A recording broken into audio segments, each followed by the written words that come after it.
أعوذ بالله من الشيطان الرجيم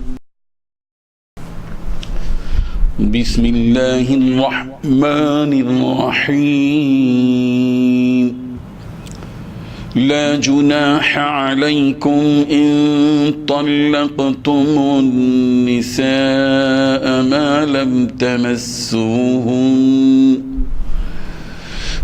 لم تمسوهن أو تفرضوا لهن فريضة ومتعوهن على الموسع قدره وعلى المقتر قدره متاعا بالمعروف حقا على المحسنين صدق اللہ العظیم۔ حاضرین و ناظرین، یہ درس نمبر 160 ہے۔ سورہ بقرہ کی آیت نمبر 236 کی تلاوت کی گئی۔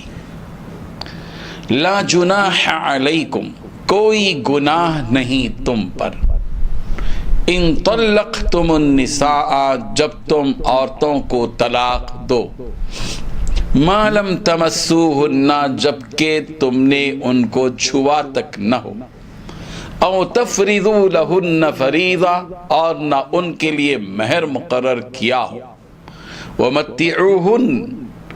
اور ان کو کچھ خرچ دے دو، علی الموسع،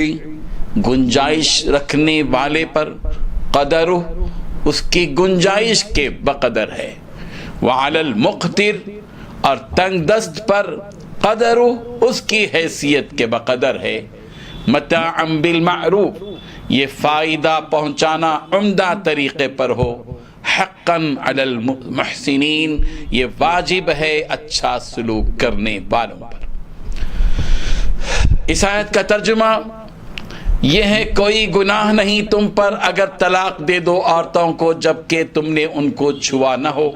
اور نہ مہر مقرر کیا ہو، اور ان کو متاع دے دو، گنجائش رکھنے والے پر، گنجائش کے بقدر ہے، اور تنگ دست پر اس کی حیثیت کے موافق ہے، یہ فائدہ پہنچانا عمدہ طریقے پر ہو، واجب ہے اچھا سلوک کرنے والوں پر۔ بزرگان دین، اس آیت میں طلاق کی صورت میں مہر اور نفقے کے سلسلے میں اہم باتیں بتلائی گئی ہیں۔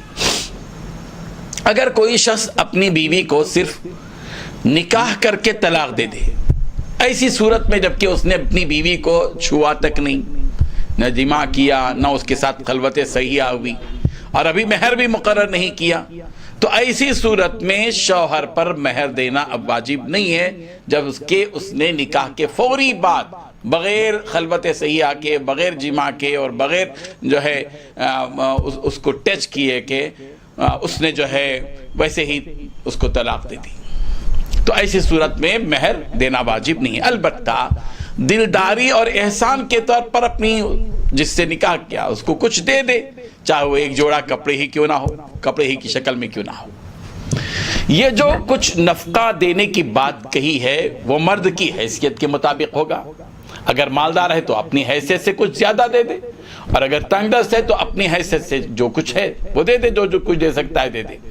بس یہ جو مرد عورت کو نفع پہنچا رہا ہے شرعی قاعدے کے مطابق ہو، اور یہ محسنین پر واجب ہے احسان کے درجے میں، اس کو معروف اور بھلے طریقے سے دے دے۔ یہاں ایک بات ذہن میں رکھنی چاہیے کہ یہ جو بات کہی جا رہی ہے کہ نکاح ہوا اور نکاح کے فوری بعد بغیر اس کے کہ ابھی اس کے ساتھ کوئی جو ہے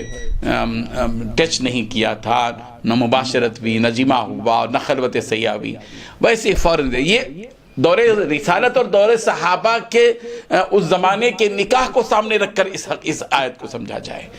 یہ نہیں کہ یہ جو جیسا کہ آج کل کیا جاتا ہے کہ پہلے منگنی ہوتی ہے، پھر اس کے بعد انگیجمنٹ ہوتا ہے، دعوتیں ہوتی ہیں، پھر جوڑا اور جہیز اور فلاں شادی کی بڑی دعوتیں ہوں، اور پھر اس کے بعد فوری طلاق دیں۔ یہ ظاہر بات ہے کہ ایسی صورت میں اگر یہ کیا جاتا ہے تو ہنگامہ کھڑا ہو جائے گا، یہ اس وقت کی شکل بتائی جا رہی ہے جب کہ صرف نکاح ہوتا ہے، سادگی کے ساتھ نکاح ہوتا ہے۔ وہ جو غیر شرعی نکاح ہوتے ہیں اور پورا ہنگامہ کھڑا کیا جاتا ہے، ظاہر بات ہے کہ ایسی صورت میں صرف نکاح کے بعد فوراً اگر طلاق دے دے گا تو ہنگامہ کھڑا ہو جائے گا، جھگڑے ہو جائیں گے، قتل و غارت گیری تک نوبت بھی پہنچ سکتی ہے۔ اس لیے اس بات کو ذہن میں رکھیں کہ جب ہم کسی آیت کی تفسیر سنتے ہیں تو اس زمانے کے دور کے لحاظ سے کیا حالات تھے اور اس پس منظر میں جو بات کہی گئی تھی اس کو سامنے رکھنا چاہیے۔ اس سلسلے میں مزید تفصیلات کے لیے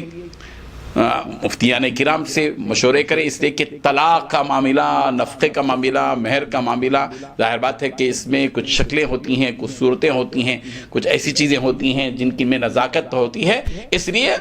اپنے اپنے علاقے کے مفتیان کرام سے رجوع ہوں اور ان کے فیصلے کے مطابق عمل کیے رہیں۔ اللہ تبارک و تعالی ہم سب کو نیک توفیق عطا فرمائے۔ وآخر دعوانا الحمدللہ رب العالمین۔